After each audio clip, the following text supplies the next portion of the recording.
Halo sobat semuanya, berjumpa lagi dengan channel Ilmuwan Top. Pernikahan keluarga kerajaan seringkali dianggap sebagai kisah dongeng yang indah. Namun di balik kemewaan istana dan mahkota berkilau, tersembunyi rahasia gelap yang mengejutkan. Selama berabad-abad, para penguasa Eropa telah mempraktikkan pernikahan antar kerabat dekat dengan keyakinan bahwa hal ini akan menjaga kemurnian darah biru mereka. Namun, apa yang mereka anggap sebagai strategi untuk mempertahankan kekuasaan justru membawa konsekuensi yang tak terduga dan menghancurkan. Dari raja-raja Spanyol yang tak mampu mengunyah makanan sendiri, hingga para kaisar Rusia yang tenggelam dalam kegilaan. Sejarah monarki Eropa dipenuhi dengan kisah-kisah tragis akibat pernikahan antar kerabat dekat. Praktik ini diyakini tidak hanya menghasilkan penguasa-penguasa dengan kekurangan fisik dan mental yang parah, tetapi juga mengubah jalannya sejarah, memicu revolusi, dan bahkan menghapuskan seluruh dinasti dari muka bumi. Dalam video kita kali ini, kita akan bahas untuk kalian 10 sejarah mengejutkan dari para penguasa yang melakukan pernikahan sedarah. Mengungkap bagaimana obsesi terhadap kemurnian darah kerajaan justru membawa kehancuran bagi mereka yang seharusnya menjadi yang terkuat dan paling berkuasa. Tapi seperti biasa, sebelum masuk inti video, kita ingetin kalian jangan lupa like dan subscribe supaya channel sederhana ini tetap bisa memberikan manfaat kepada semua orang. Raja Carles II dari Spanyol, penguasa yang terkutuk. Kisah Raja Carles II dari Spanyol adalah sebuah tragedi yang mengungkap sisi gelap dari tradisi perkawinan di kalangan keluarga kerajaan Eropa. Lahir pada tahun 1661, Carles mewarisi bukan hanya tahta Spanyol, tetapi juga beban berat dari praktik pernikahan sedarah yang telah berlangsung selama berabad-abad di keluarganya. Dinasti Habsburg yang telah menguasai Spanyol selama beberapa generasi terobsesi dengan menjaga kemurnian garis keturunan mereka. Carles adalah puncak dari praktik ini. Hasil pernikahan antara Raja Philip IV dari Spanyol dan Mariana dari Austria yang merupakan paman dan keponakan. Silsilah keluarganya dipenuhi dengan hubungan sedarah. Kakek dan nenek dari pihak ayah Carles adalah sepupu pertama, begitu pula kakek dan nenek dari pihak ibu.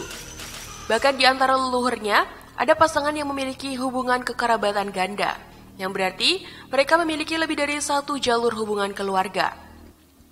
Akibat dari perkawinan sedarah ini sangat mengerikan. Carles lahir dengan berbagai kelainan fisik. Rahangnya begitu menonjol sehingga ia kesulitan mengunyah dan berbicara. Lidahnya sangat besar sehingga hampir memenuhi seluruh mulutnya, membuatnya sulit untuk dimengerti. Ia juga menderita hidrosefalus, yaitu penumbukan cairan di otak, yang menyebabkan pembesaran kepala dan kemungkinan keterbelakangan mental. Tulang belakangnya melengkung membuatnya bungkuk, ia juga sering sakit-sakitan dan lemah. Kondisi fisik Carles yang memprihatinkan ini berdampak besar pada kemampuannya untuk memerintah. Ia kesulitan untuk berkonsentrasi dan membuat keputusan. Ia mudah lelah dan seringkali tidak mampu menghadiri acara-acara kenegaraan. Ketidakmampuannya untuk menjalankan tugasnya sebagai raja dengan efektif menyebabkan ketidakstabilan politik dan ekonomi di Spanyol. Negara yang dulunya merupakan kekuatan besar di Eropa mulai mengalami kemunduran. Selain masalah fisik, Carles juga menghadapi masalah dalam kehidupan pribadinya. Ia menikah 2 kali, tetapi tidak pernah memiliki anak. Kemandulannya kemungkinan besar disebabkan oleh dampak genetik dari perkawinan sedarah. Ketidakmampuannya untuk menghasilkan pewaris tahta menyebabkan krisis suksesi yang semakin memperburuk situasi politik di Spanyol. Carles meninggal dunia pada tahun 1700 pada usia 38 tahun. Kematiannya menandai akhir dari dinasti Habsburg di Spanyol dan memicu perang suksesi Spanyol, di mana berbagai kekuasaan Eropa memperebutkan kendali atas tahta Spanyol. Perang ini berlangsung selama 13 tahun dan menyebabkan kehancuran dan penderitaan yang meluas. Raja Tutankhamun. Raja Tutankhamun yang memerintah Mesir kuno sekitar tahun 1332 sampai 1323 sebelum Masehi merupakan salah satu Firaun yang paling terkenal dalam sejarah. Ia naik tahta pada usia yang sangat muda, diperkirakan sekitar 9 tahun. Setelah kematian ayahnya, Tutankhamun lahir dari pernikahan antara Akhenaten dan salah satu saudara perempuannya, sebuah praktik yang umum di kalangan keluarga kerajaan Mesir kuno untuk menjaga kemurnian garis keturunan. Namun, praktik pernikahan antara saudara ini membawa konsekuensi genetik yang serius. Studi ilmiah terbaru terhadap mumi Tutankhamun mengungkapkan bahwa ia menderita berbagai masalah kesehatan yang mungkin disebabkan oleh faktor keturunan. Ia memiliki kaki pengkor atau clubfoot pada kaki kirinya yang membuatnya harus berjalan dengan bantuan tongkat. Beberapa tongkat ditemukan di makamnya menguatkan teori ini. Selain itu, Tutankhamun juga menderita penyakit Kohler, sebuah kondisi langka yang menyebabkan kematian jaringan tulang di kaki. Analisis DNA juga menunjukkan bahwa ia terinfeksi malaria beberapa kali dalam hidupnya yang mungkin memperburuk kondisi kesehatannya yang sudah rentan. Firaun muda ini juga memiliki overbit yang parah dan tengkorak yang sedikit cacat. Ciri-ciri yang umum ditemukan dalam keluarganya dan kemungkinan besar merupakan akibat dari pernikahan antar kerabat dekat yang berlangsung selama beberapa generasi. Meskipun menghadapi berbagai tantangan kesehatan, Tutankhamun tetap berusaha menjalankan perannya sebagai Firaun. Ia menikahi saudara tirinya Ankhesenamun, putri Akhenaten dan Nefertiti, melanjutkan tradisi pernikahan dalam keluarga. Pasangan ini diketahui memiliki 2 anak perempuan yang lahir prematur dan meninggal. Jasad mereka ditemukan dimumikan dalam makam Tutankhamun. Henry VI dari Inggris, raja yang tidak terkendali. Raja Henry VI yang lahir pada tahun 1421 hidup di tengah-tengah keluarga kerajaan Inggris yang terjalin erat oleh ikatan darah. Sebagai anggota dinasti Lancaster, cabang dari dinasti Plantagenet yang berkuasa, ia mewarisi warisan panjang perkawinan sedara. Generasi demi generasi, Raja dan Ratu Inggris seringkali memilih pasangan dari kalangan kerabat dekat mereka sendiri. Dengan keyakinan bahwa praktik ini akan menjaga kemurnian garis keturunan dan memperkuat cengkeraman mereka pada tahta. Henry VI lahir dari pernikahan antara Henry V dari Inggris dan Catherine of Valois. Henry V dan Catherine of Valois memiliki hubungan kekerabatan. Mereka adalah sepupu jauh dengan hubungan keluarga yang dapat ditelusuri kembali beberapa generasi. Namun, tanpa disadari, tradisi dari dinasti Lancaster ini menanam benih-benih masalah yang akan menghantui Henry VI dan seluruh kerajaannya. Meskipun Henry VI tidak menunjukkan cacat fisik yang mencolok, kesehatan mentalnya menjadi taruhannya. Sering bertambahnya usia, ia mulai mengalami episode kegilaan yang berulang dan semakin parah. Periode-periode di mana ia kehilangan kendali atas pikiran dan tindakannya ini menjadi momok yang menakutkan, baik bagi Henry sendiri maupun bagi para penasihatnya. Kerajaan Inggris pun terombang-ambing dalam ketidakpastian karena raja mereka tidak mampu menjalankan tugasnya dengan efektif. Ketidakstabilan mental Henry VI menciptakan kekosongan kekuasaan yang mengundang perselisihan dan intrik di antara para bangsawan. Ambisi dan persaingan lama yang sebelumnya terpendam kini muncul ke permukaan. Dinasti York, cabang lain dari keluarga Plantagenet, melihat kesempatan untuk merebut tahta dari genggaman Lancaster yang melemah. Perang saudara pun tak terelakkan lagi. Pada tahun 1455, pertempuran pertama dari konflik yang dikenal sebagai Perang Mawar pecah. Selama 3 dekade berikutnya, Inggris terjerumus ke dalam pusaran kekerasan dan pertumpahan darah. Mawar merah Lancaster dan mawar putih York saling berhadapan di medan perang. Mengorbankan nyawa tak terhitung jumlahnya demi memperebutkan mahkota. Henry VI yang terjebak dalam pusaran kegilaannya menjadi bidak dalam permainan kekuasaan yang lebih besar darinya. Perang Mawar tidak hanya menghancurkan Inggris secara fisik, tetapi juga merobek tatanan sosial dan politiknya. Legitimasi dinasti kerajaan dipertanyakan dan kepercayaan rakyat terhadap para penguasa mereka terkikis. Meskipun Henry VI akhirnya digulingkan dan dibunuh, dampak dari pemerintahannya yang tragis dan perang saudara yang diakibatkannya terus terasa lama setelah kematiannya. Ratu Victoria, pembawa gen hemofilia. Kisah Ratu Victoria dan penyebaran hemofilia di kalangan keluarga kerajaan Eropa merupakan sebuah tragedi yang berakar pada sejarah praktik pernikahan antara kerabat dekat yang telah berlangsung selama berabad-abad. Victoria lahir pada tahun 1819 di tengah keluarga kerajaan Inggris yang terobsesi dengan tradisi dan hierarki. Pada masa itu, pernikahan antara sepupu, bahkan saudara kandung dianggap hal yang biasa di kalangan bangsawan Eropa. Dengan tujuan menjaga kekuasaan dan kekayaan tetap berada di dalam lingkaran keluarga. Namun, praktik ini justru membawa penyakit genetik yang mengintai di baliknya, yaitu hemofilia. Penyakit hemofilia adalah kelainan darah yang langka dan mematikan dan menjadi momok bagi keluarga kerajaan Eropa selama beberapa generasi. Penderita hemofilia tidak mampu menghentikan pendarahan, bahkan dari luka kecil sekalipun.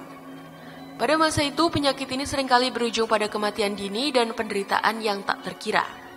Ratu Victoria dikenal sebagai pembawa gen hemofilia, yaitu penyakit yang membuat darah sulit membeku. Ratu Victoria sendiri bukanlah anak dari pernikahan sedarah.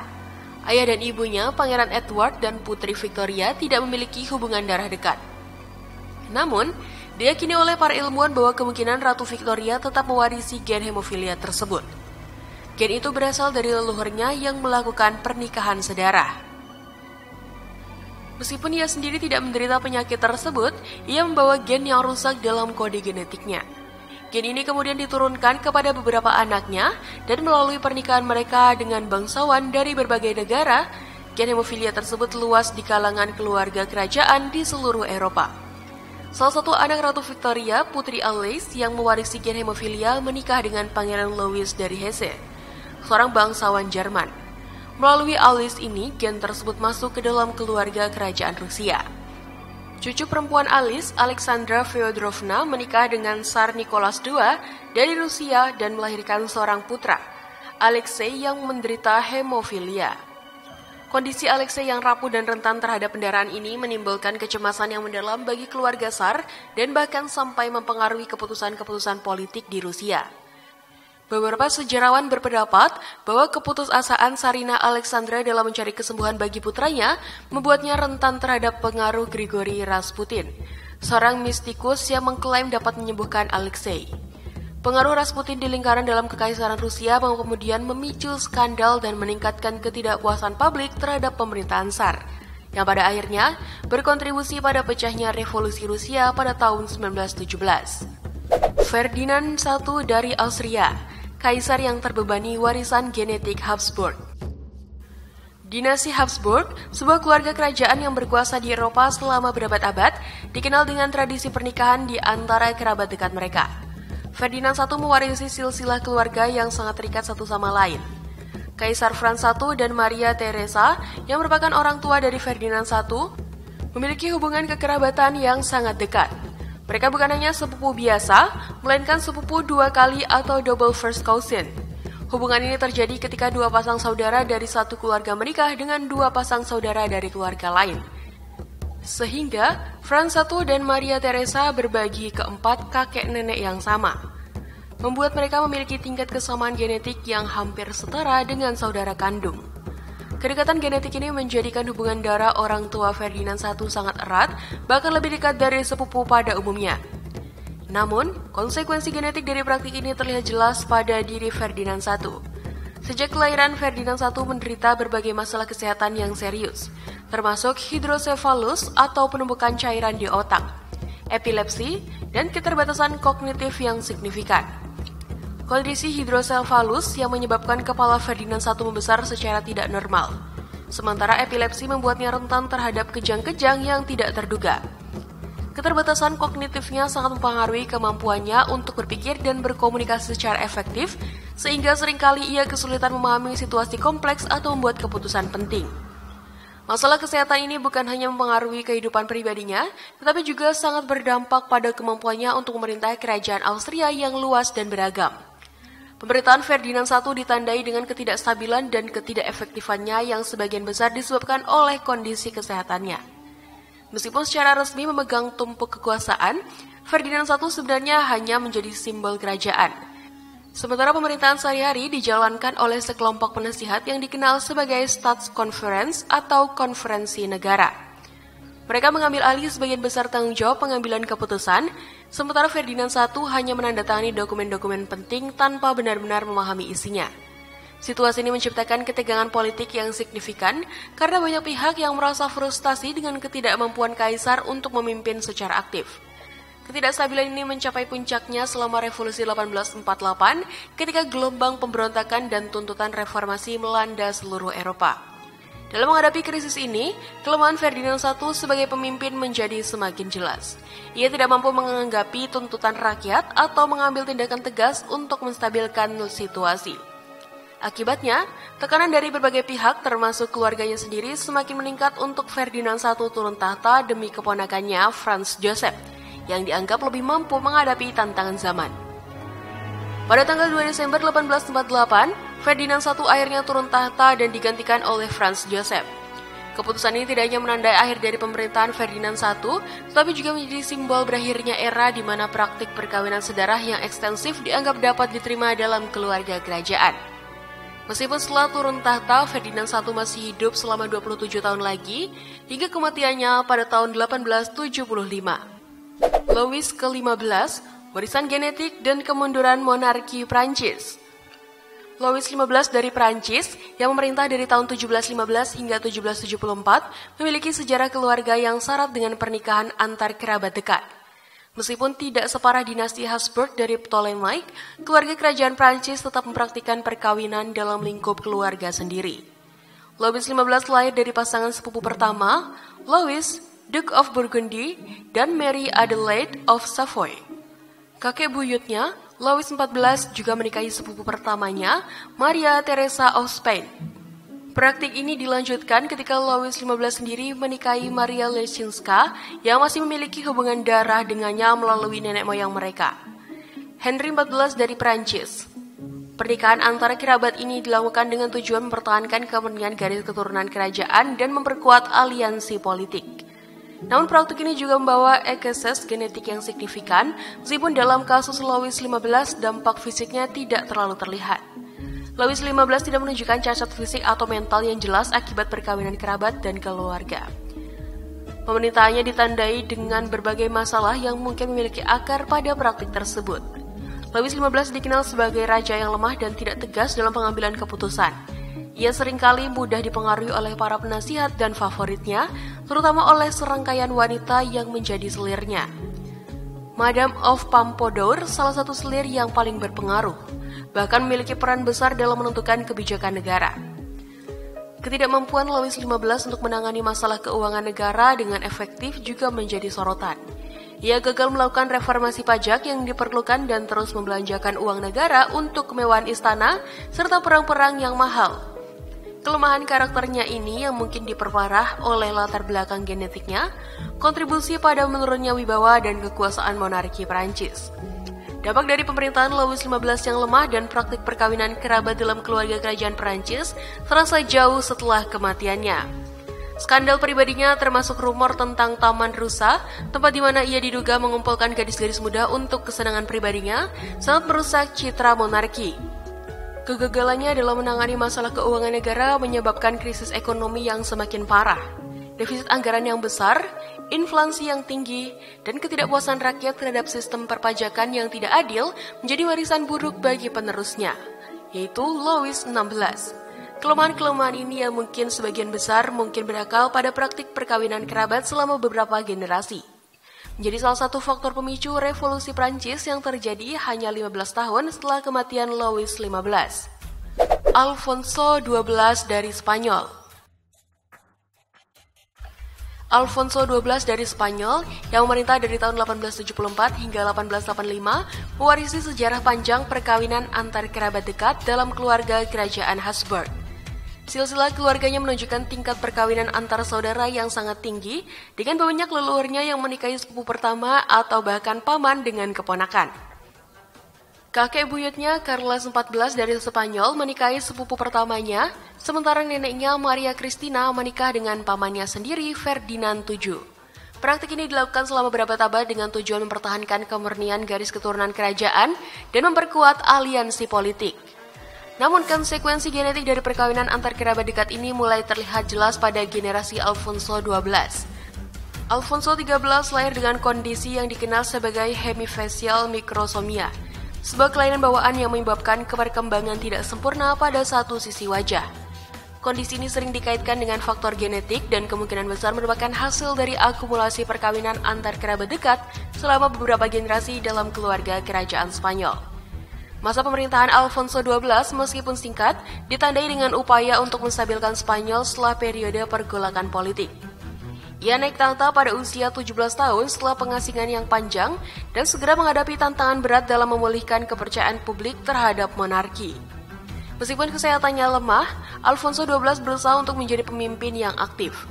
Ia berhasil mengakhiri Perang Carlist ketiga dan membawa periode relatif damai ke Spanyol. Namun, masalah kesehatannya terus membayangi pemerintahannya. Alfonso XII sering menderita serangan batuk darah, kelelahan kronis, dan gejala lain yang akhirnya diidentifikasi sebagai tuberkulosis. Kondisi kesehatannya yang buruk ini sangat mungkin diperparah oleh faktor genetik akibat perkawinan antar kerabat dekat dalam keluarganya selama berabad-abad.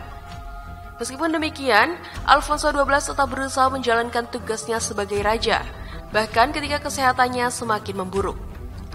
Kematian dini Alfonso XII pada usia 27 tahun akibat tuberkulosis menimbulkan krisis suksesi di Spanyol.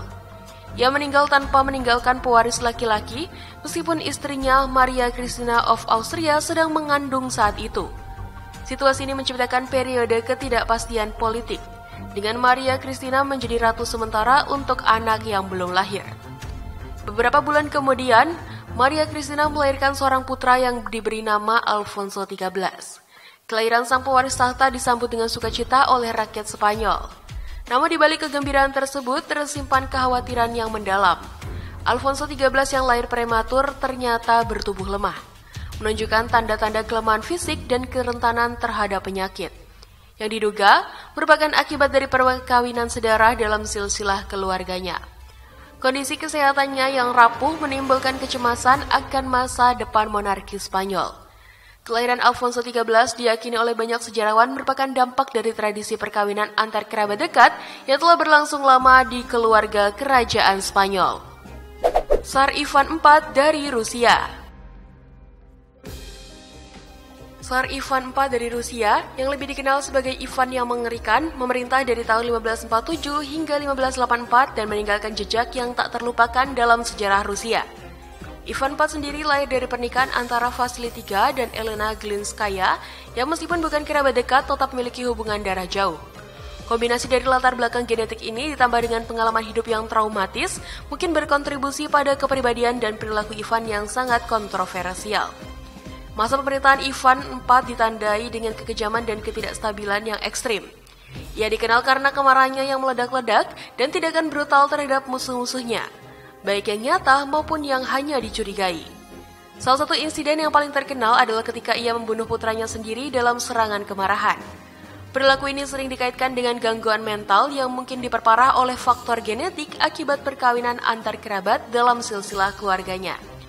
Ivan juga menderita berbagai masalah kesehatan fisik termasuk artritis parah dan kemungkinan sifilis yang mungkin mempengaruhi kondisi mentalnya. Namun, penting untuk dicatat bahwa perilaku Ivan juga sangat dipengaruhi oleh faktor lingkungan dan pengalaman hidupnya. Ia menjadi yatim piatu pada usia muda dan mengalami perlakuan kejam dari para bangsawan yang menguasai pemerintahan selama masa kecilnya.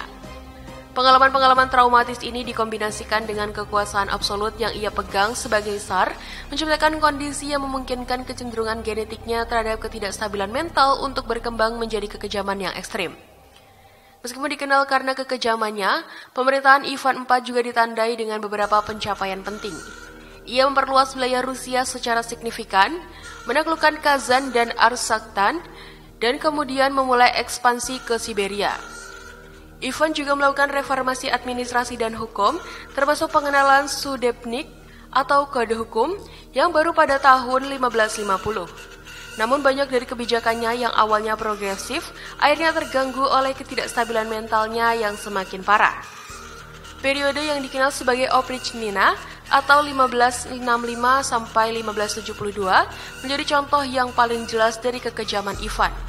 Selama periode ini, ia membentuk pasukan khusus yang melakukan teror dan pembunuhan massal terhadap mereka yang dicurigai tidak setia.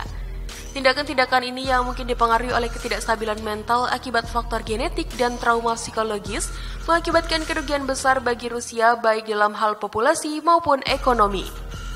Ratu Anne dari Britania Raya. Ratu Anne dari Britania Raya yang memerintah dari 1702 hingga 1714 merupakan salah satu penguasa dengan tingkat perkawinan sedarah paling ekstrim dalam sejarah monarki Eropa. Meskipun Ratu Anne sendiri bukan hasil langsung dari perkawinan sedarah yang dekat, ia diyakini mewarisi faktor genetik yang sangat berpengaruh terhadap kesehatan dan kehidupan akibat tradisi pernikahan antar kerabat yang umum terjadi di lingkungan kerajaan pada masa itu. Anne lahir pada 6 Februari 1665 di St. James Palace, London. Sebagai anggota dinasti Stewart, Anne mengalami berbagai masalah kesehatan yang signifikan, terutama obesitas parah yang menjadi ciri khasnya. Kondisi fisiknya yang besar dan gemuk menjadi sorotan publik dan bahkan diabadikan dalam lukisan-lukisan resmi kerajaan. Obesitas Anne bukan hanya masalah estetika, tetapi juga berdampak serius pada kesehatannya. Ia menderita asam urat yang parah, menyebabkan rasa sakit dan kesulitan berjalan. Pada tahun-tahun terakhir pemerintahannya, Anne bahkan harus menggunakan kursi roda atau tandu untuk berpindah tempat. Selain itu, Anne juga mengalami masalah kesuburan yang parah.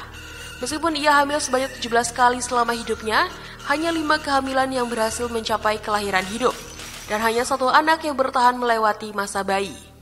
Tragisnya, putra satu-satunya yang bertahan hidup, William Duke of Gloucester, meninggal pada usia 11 tahun akibat komplikasi hidrosefalus, kondisi yang kemungkinan besar disebabkan oleh faktor genetik dari perkawinan sedara.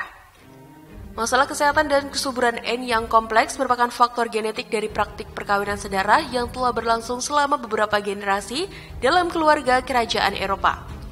Perkawinan antara sepupu dekat atau bahkan paman dengan keponakan perempuan merupakan hal yang lumrah pada masa itu, dengan tujuan mempertahankan kemurnian garis keturunan kerajaan dan memperkuat aliansi politik. Namun, praktik ini mengakibatkan akumulasi gen resesif yang merugikan, menyebabkan berbagai masalah kesehatan dan kesuburan pada keturunan mereka. Dalam kasus Anne, faktor genetiknya menyebabkan ia rentan terhadap berbagai penyakit dan kelainan. Selain obesitas dan asam urat, Anne juga menderita eksim, penyakit mata, dan masalah pernafasan. Kesehatannya yang buruk seringkali mengganggu kemampuannya untuk menjalankan tugas-tugas kerajaan secara efektif. Meskipun demikian, Anne berhasil memimpin Britania Raya melalui periode yang penuh gejolak, termasuk Perang Suksesi Spanyol dan pengesahan Undang-Undang Persatuan yang menyatukan Inggris dan Skotlandia. Christian VII dari Denmark, Raja yang Gila. Christian VII, Raja Denmark yang memerintah dari tahun 1766 hingga 1808, lahir pada 29 Januari 1749 di Christiansborg Palace, Copenhagen. Ia merupakan putra dari Raja Frederick V dan Putri Louise dari Inggris. Sejak kecil, Christian menunjukkan tanda-tanda masalah kesehatan dan perkembangan kognitif yang kemungkinan besar diakibatkan oleh praktik pernikahan antar kerabat dekat yang umum terjadi di kalangan keluarga kerajaan Eropa pada masa itu. Orang tuanya, Raja Frederick V dan Putri Louise dari Inggris, adalah sepupu pertama dan pola pernikahan serupa telah berlangsung selama beberapa generasi. Christian naik tahta pada usia 17 tahun setelah kematian ayahnya. Awalnya, ia menunjukkan minat dalam pemerintahan dan berusaha menjalankan tugasnya sebagai raja. Namun, perilakunya yang tidak stabil segera menjadi jelas. Ia sering mengalami perubahan suasana hati yang ekstrem, kadang bertindak normal dan bijaksana, namun di lain waktu menunjukkan perilaku yang sangat aneh dan tidak pantas. Christian dikenal suka mengembara di jalanan Copenhagen pada malam hari, terkadang memulai perkelahian di bar atau melakukan tindakan vandalisme. Ia juga dilaporkan memiliki kebiasaan melempar piring ke dinding istana dan berbicara dengan dirinya sendiri selama berjam-jam. Perilaku ini membuatnya dijuluki Raja yang Gila oleh rakyatnya. Titik balik dalam hidup Christian terjadi ketika ia bertemu dengan Johann Friedrich Struens, seorang dokter Jerman yang berhasil memenangkan kepercayaan raja. Struens awalnya dipekerjakan sebagai dokter pribadi Christian, namun dengan cepat menjadi teman dekat dan penasihat utamanya. Memanfaatkan kondisi mental Christian yang tidak stabil, Struens secara efektif mengambil alih pemerintahan Denmark dari tahun 1770 hingga 1772. Selama periode ini, Struens menerapkan serangkaian reformasi pencerahan yang radikal, termasuk penghapusan penyiksaan, pembatasan hak-hak istimewa bangsawan, dan pengenalan kebebasan pers. Namun, kekuasaan Struens tidak bertahan lama. Ibu tiri Christian, Juliana Mariana dari Brunswick-Wolfenbüttel, bersama dengan putranya, Fredrik dan beberapa bangsawan yang tidak puas, berkonspirasi untuk melanjutkan Struens. Akhirnya, pada Januari 1772, Struens ditangkap dan dieksekusi, sementara Caroline Maltida diasingkan. Christian yang kondisi mentalnya semakin memburuk, praktis tidak memiliki peran dalam peristiwa-peristiwa ini. Setelah jatuhnya Struens, Christian VII secara nominal tetap menjadi raja, namun kekuasaan sebenarnya berada di tangan ibu tirinya dan putra mahkota Frederick. Christian menghabiskan sisa hidupnya dalam keadaan terisolasi, sering mengalami episode kegilaan yang parah. Ia meninggal pada 13 Maret 1808, meninggalkan warisan yang kompleks dan kontroversial dalam sejarah Denmark.